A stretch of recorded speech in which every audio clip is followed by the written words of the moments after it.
So there's a lot of research they do now on olive trees, and they can do DNA, which is mind-blowing to me, on trees to see their origin.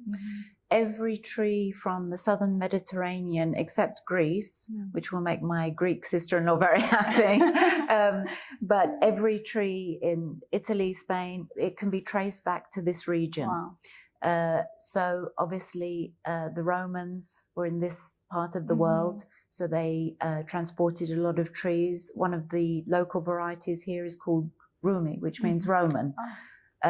So they took a lot of them back to Italy.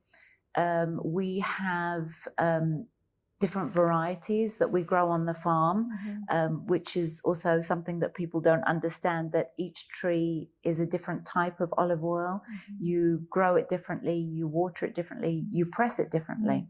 And ultimately it has a different taste and a different smell, and you can pair it differently with different foods. So some of the cultivars that we grow are known today as Spanish varietals, but actually they're originally from this region, and they were taken to southern Spain, and then they sort of flourished there. But we brought them back, and in a way I feel like we brought them back to their original home, and I know it sounds silly, but they kind of spread their roots, and I feel that this is where they belong, because the Spanish varietals, if you like, that we have are very different to the ones grown in Spain.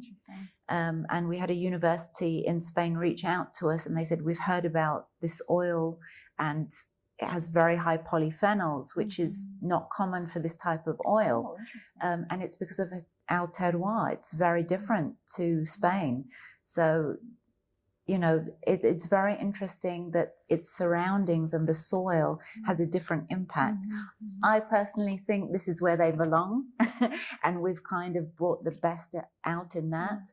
It's a lot stronger than the Spanish, the ones grown in Spain, but it's more fruity, and it's more, I just think it's more impactful. So yeah.